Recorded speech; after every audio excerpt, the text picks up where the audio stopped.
열왕기하 3장 13절에서 마지막 27절까지 말씀 한 절씩 교독합니다.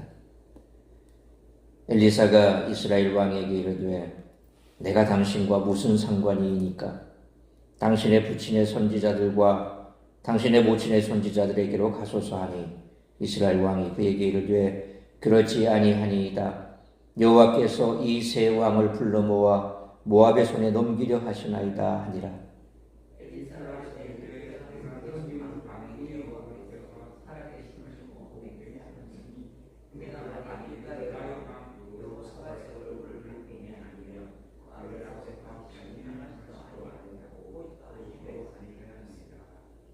이제 내게로 검은거 탈 자를 불러오소서 하니라. 검은거 타는 자가 검은거를 탈 때에 여호와의 손이 엘리사 위에 있더니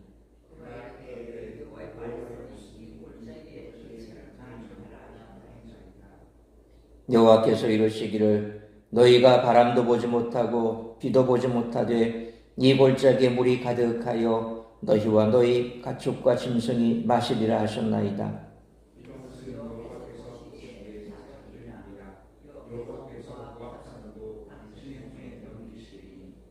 당신들이 모든 견고한 성읍과 모든 아름다운 성읍을 치고 모든 좋은 나무를 베고 모든 샘을 메우고 돌로 모든 좋은 밭을 헐리이다 하더니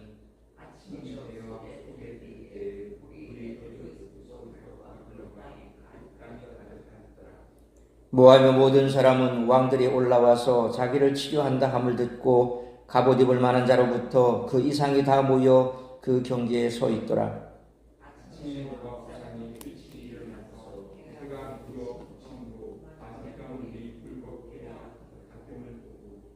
이르되 이는 피라. 틀림없이 저 왕들이 싸워 서로 죽인 것이로다. 모압 사람들아 이제 노략하러 가자 하고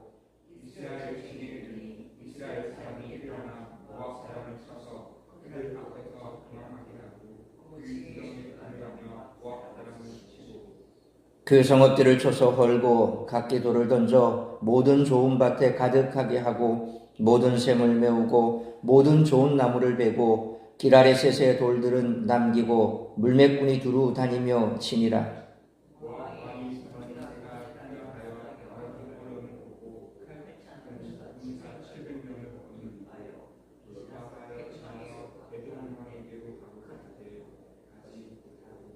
(27절) 같이 읽습니다.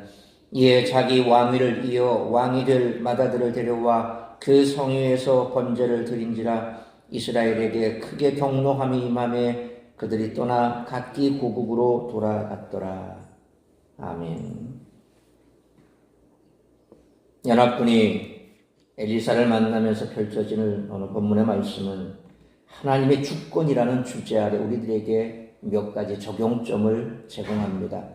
첫째로 2장부터 이어오는 하나님의 예언자에게 부여되는 권위입니다.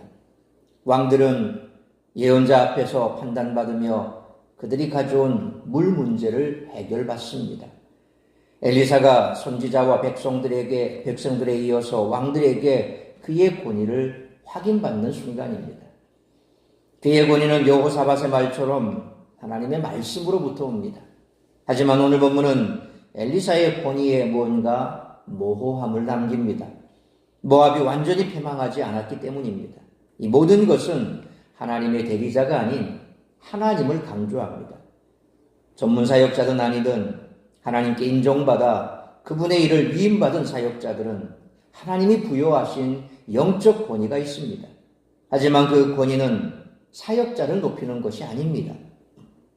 모든 일의 배후에 계신 하나님을 높이는 것입니다. 둘째로 주권에 관해서 논할 때 하나님이 일을 행하시는 방법을 생각해 볼 필요가 있습니다. 오늘 본문은 최소한 2번에 걸쳐 독자들의 기대를 벗어나는 전개를 보여줍니다.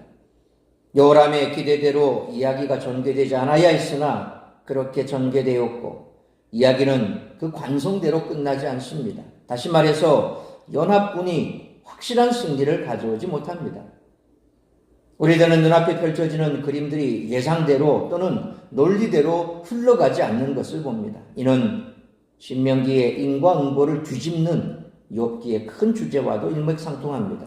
하나님은 여호람을 구원하시는 동시에 심판하셨습니다.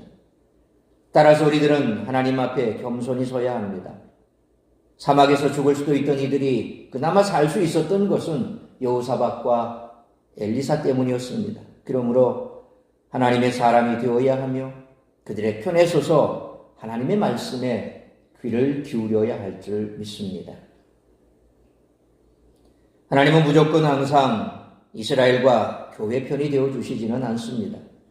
하나님은 당신의 백성을 사랑하시지만 그들의 의롭지 않은 선택까지도 두둔하시지는 않습니다. 열왕기 저자는 오늘 본문에서 하나님이 이스라엘의 편이 아니라 의로운 자들의 편이심을 역설하고 있습니다.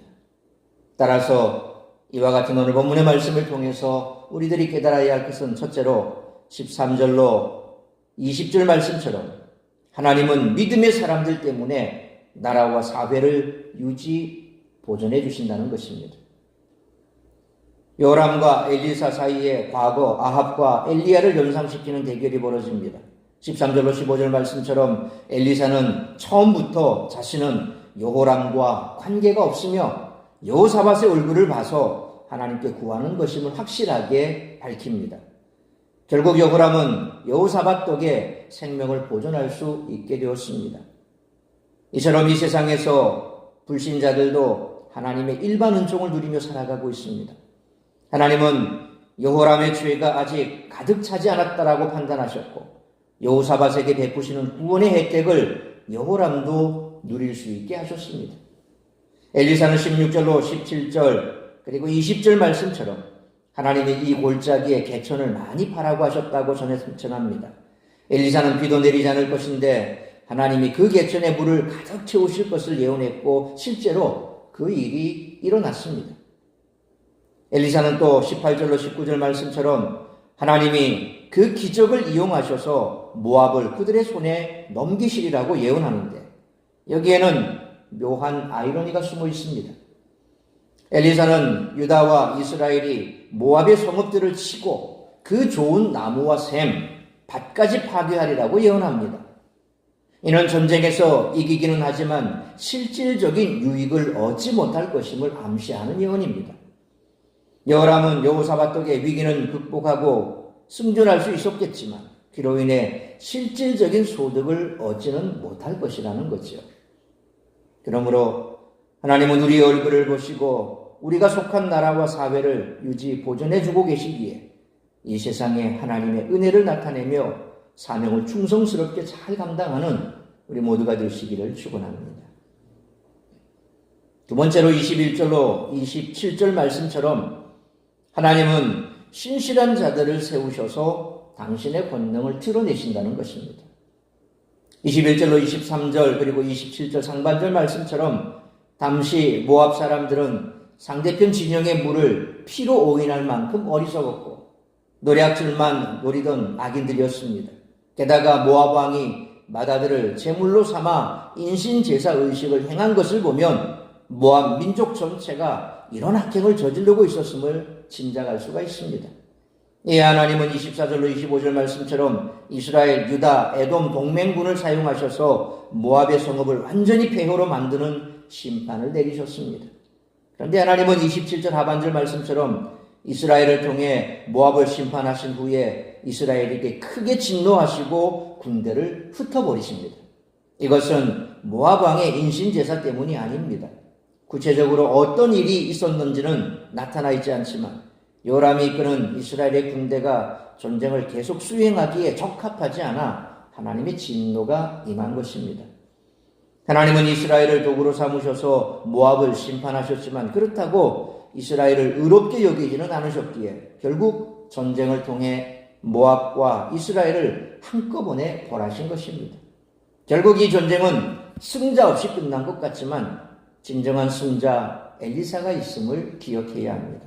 그가 전한 말씀이 그대로 실현되어 요람 왕은 이제 엘리사를 맞서는 요람 왕은 이제 엘리사를 11절 말씀처럼 엘리사의 손에 물을 붓던 자 정도로 여길 수 없게 되었고, 엘리사는 요람에게 맞서는 하나님의 선지자, 진정한 이스라엘의 통치자로 등극한 셈이 된 거죠. 그러므로 하나님은 세상에서 유력한 자들이 아니라 신실한 자들을 세우셔서 당신의 권능을 드러내심으로 신실한 믿음의 사람이 되기 위해 힘쓰는 우리 모두가 되시기를 축원합니다.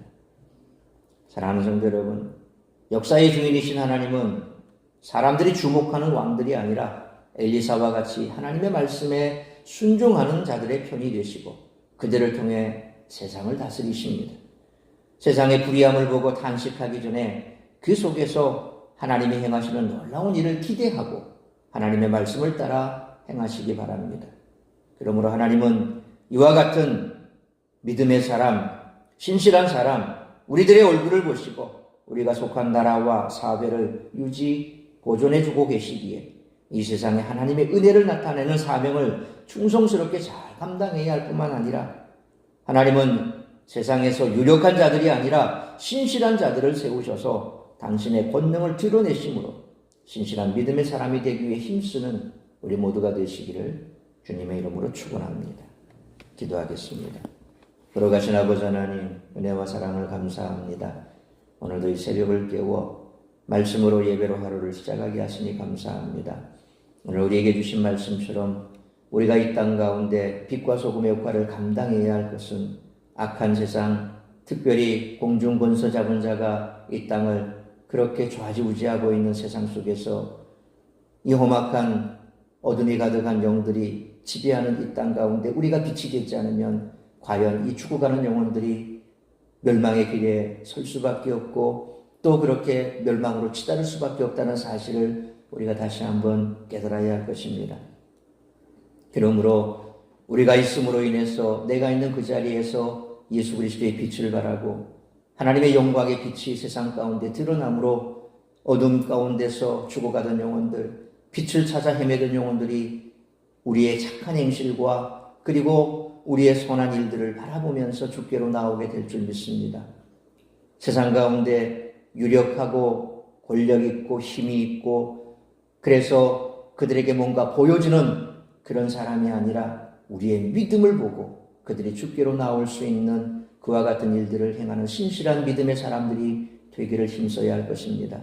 많은 권력을 잡고 많은 재산을 가지고 그래서 그 사람들에게 뭔가 유익을 끼치는 것이 아니라 우리가 참으로 하나님의 말씀에 순종하고 하나님께서 말씀하시는 대로 행하는 삶이 그들의 빛이 되고 그들을 인도하게 될 줄 믿습니다. 오늘도 우리의 삶이 세상 가운데서 빛으로 드러나기를 원합니다. 세상 사람들이 그들이 가는 그 죽음의 길이 아니라 우리가 가는 생명의 길로 그들을 인도할 수 있도록 우리에게 오늘도 성령으로 충만케 하여 주옵시고 오늘 이 한날의 삶을 통하여서도 나를 통하여 이루고자 하는 그 하나님의 뜻을 이루기에 부족함이 없는 우리 모든 성도들의 삶이 될 수 있기를 간절히 빌고 소망합니다. 특별히 아버지 하나님, 아픈 성도들 치료하시고 회복시켜 주옵시고 또한 늘 새벽마다 주의 전에 나와 예배하는 우리 찰순 권사님 하나님께서 강건함을 더하여 주옵시고 속히 회복하여서 다시금 주님 존전에 나와 예배할 수 있도록 크시는 정 베풀어 주옵시고 크게 상처 덧나지 아니하고 쾌유할 수 있도록 축복하여 주옵시고 우리 배석현 형제 하나님께서 또 수술을 앞두고 있기에 강하고 담대하게 하여 주옵시고 모든 것 하나님 손에 의지하며 우리의 생명조차라도 주님 손에 있기에 믿음으로 나아가 승리할 수 있도록 축복하여 주옵시며 여러 아픈 성도들, 연로한 성도들 오늘도 아버지 하나님 질병의 고통 속에서 허덕이지 아니하고 주님을 찬송하고 믿음으로 기도하며 나아갈 때에 우리 주님께서 그들의 아픈 환부에 손을 넣어 안수하시고 또 주님 앞에 간절히 구하고 기도하는 그 기도를 들으시고 회복의 역사를 허락하여 주옵소서. 오늘 이 한날도 우리의 삶을 들여 주님 앞에 헌신하는 복된 날이 될 수 있기를 간절히 빌고 소원하오며 이 모든 말씀 우리 구주 예수 그리스도의 이름으로 기도하옵나이다. 아멘.